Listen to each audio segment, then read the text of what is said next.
Bharat Pakistan Asia কাপের final নিয়ে আলোচনা করতে আমাদের সাথে এই মুহূর্তে যুক্ত হচ্ছেন আন্তর্জাতিক ধারাভাষ্যকার আহমেদ বিন পারভেজ।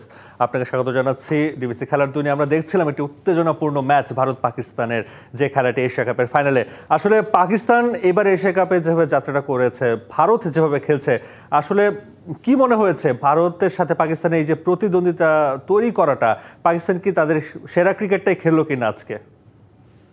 অসংখ্য ধন্যবাদ যুক্ত করার জন্য। খুবই এক্সাইটিং একটা ম্যাচ ছিল এবং আসলে আপনি যদি এশিয়া কাপের গ্রুপ পর্ব থেকেই দেখেন, পাকিস্তান ইন্ডিয়া তো সাধারণত এশিয়া কাপ কিংবা বিশ্বকাপ ছাড়া খুব বেশি একে অপরের বিরুদ্ধে খেলার সুযোগটাই পায় না। এবারে এশিয়া কাপে যেটা হয়েছে, প্রথমবারের মতো এশিয়া কাপের হিস্ট্রিতে ইন্ডিয়া পাকিস্তান ফাইনাল খেলতে পেরেছে এবং গ্রুপ পর্বে যখন ইন্ডিয়া পাকিস্তান মুখোমুখি হয়েছিল সেখানে ইন্ডিয়া 7 উইকেটের জয় পেয়ে যায়। সুপার 4-এ যখন মুখোমুখি হয়েছে, পাকিস্তান একটুখানি ইমপ্রুভমেন্টের ঝলক দেখিয়েছিল এবং সেখানে যদিও তারা 6 উইকেটে হেরেছে, তারপরও বেশ কম্পিটিটিভ ম্যাচ ছিল। তবে আলটিমেটলি ফাইনালে যে পাকিস্তান যাবে সেটাই কিন্তু একেবারে বাংলাদেশ পাকিস্তান ম্যাচের উপর ঝুলেছিল। শেষ পর্যন্ত বাংলাদেশ তারা আসলে পেরে ওঠেনি। ওই 11 রানের পরাজয়ের কারণে পাকিস্তান কোনো মতে ফাইনালে উঠেছে অনেকে বলছে। তবে ফাইনালটা এতটা কম্পিটিটিভ হবে আমরা কিন্তু সেভাবে আসলে ধারণা করতে পারিনি। আপনি দুটো দলের স্টার্টিং 11-এর কথা দেখতে পারেন। সে জায়গায় ইন্ডিয়া কিছু পরিবর্তন আজকে এনেছিল, কিন্তু হার্দিক পান্ডিয়া খেলেননি, রিঙ্কু সিং তার জায়গায় খেলেছেন। মোটামুটি এক পেসার দিয়ে এবং এতগুলো স্পিনার নিয়ে ইন্ডিয়া তাদের লাইন আপটা সাজিয়েছিল। আজকে পাকিস্তানকে তারা স্পিন দিয়ে ঘায়াল করতে চেয়েছে এবং পেরেওছে। কুলদীপ যাদব দুর্দান্ত বল করেছেন, আবারও 4টা উইকেট তুলে নিয়েছেন এবং শাহিদজাদা ফারহান ছাড়া আসলে তেমন কেউ দাঁড়াতে পারেননি। 147-এর টার্গেট, সেটা কিন্তু ইন্ডিয়ার জন্য খুব বড় কোনো টার্গেট ছিল না আমার কাছে মনে হয়, এবং ওই হাফ ওয়েতে মনে হচ্ছিল ম্যাচটা এক পেশে হয়ে যাবে।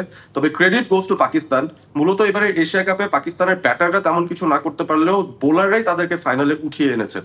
শ্রীলঙ্কার এগেনস্টে ম্যাচটার কথা চিন্তা করতে পারেন, বাংলাদেশের এগেনস্টে ম্যাচটার কথা চিন্তা করতে পারেন, বোলাররাই তাদের উদ্ধার করে এনেছেন। তবে যিনি মূলত উদ্ধার করেছেন সে হারিস রৌফ, শেষ পর্যন্ত ফাইনালে এসে স্নায়ুর চাপটা কিন্তু নিতে পারলেন না।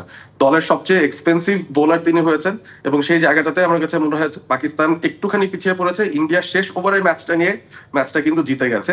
একটা বড় তফাৎ আপনি নোটিস করবেন এই জায়গাটায়। আসলে ইন্ডিয়া দলটায় আপনি দেখবেন যে এতগুলো ভালো ব্যাচ উইনার্স আছেন, একজন ক্লিক না করলে আরেকজন ক্লিক করে যাবেন। তিলক ভার্মা কিন্তু এই পুরো টুর্নামেন্টে খুব একটা বেশি উজ্জ্বল ছিলেন না। আমি তিলক ভার্মাকে আপনার কাছে একটু আলাদা করে জানতে চাই, তিলক ভার্মা এবং শুভমান জিবে যে ইনিংসটা খেলেন, তাদের ম্যাচুরিটিটা এখানে কি প্রমাণ করলেন কিনা? আসলে ক্রিকেটটা তারা কতটা এগিয়ে গেছেন, তারা টপ অর্ডার খুব আজকে ভালো করতে পারেনি, সেই জায়গায় তারা ম্যাচটা ধরেছে। এটা কি আসলে ভারতকে আলাদা করা যায় কিনা এই পারফরমেন্স দেখে, তাদের এই দুইজনের ব্যাটিংটা দেখে? একেবারে সঠিক দুজনের কথা আপনি মেনশন করেছেন, যে যাদেরকে নিয়ে খুব বেশি আলোচনা হয় না, তিলক ভার্মা কিংবা শিবম দুবে, তারা কিন্তু পাত্রদ্বীপের আলো থেকে দূরেই থাকেন। সবাই অভিষেক শর্মাকে নিয়ে কথা বলছে, শুভমান গিলকে নিয়ে কথা বলছে, সূর্য কুমারকে নিয়ে কথা বলছে। তবে ইন্ডিয়া টিমে যেটা বলছিলাম, যে এতগুলো ম্যাচ উইনার আছে, আপনি একজন যদি না ক্লিক করে, দুজন যদি না ক্লিক করে, কেউ না কেউ দাঁড়িয়ে যাবেন। সবাই এতটাই বেশি প্রস্তুত, মানসিকভাবে হোক, স্কিল সেটের দিক থেকে হোক, সেটার প্রমাণ তারা আজকেও দিয়েছে। অন্য যে কোনো টিম, আমি হরফ করে বলতে পারি, ইন্ডিয়া যদি না থাকতো, অন্য কোনো টিম থাকতো এই জায়গায়, তাদের সেরা ফর্মের ব্যাটাররা যদি আউট হয়ে যেতেন, এই জায়গা থেকে মনে হয় পাকিস্তান ম্যাচটা বের করে ফেলতে পারতো। তবে ইন্ডিয়া তো ইন্ডিয়া, তাদের আসলে তিলক ভার্মার মতো কিংবা ধুবের মতো এরকম প্রতিভাবান ক্রিকেটাররা রয়েছেন যারা যখন প্রয়োজন তখনই পারফর্ম করছেন। স্নায়ু চাপের জয়টাই আসলে এবারের টুর্নামেন্টে ইন্ডিয়াকে এশিয়া কাপটা তুলে দিয়েছে পাকিস্তানের এগেইনস্টে। তবে ক্রেডিট গোজ টু পাকিস্তান, তারা কিন্তু ম্যাচটাকে খুব এক্সাইটিং করতে পেরেছে তাদের ওভারঅল পারফরমেন্স দিয়ে।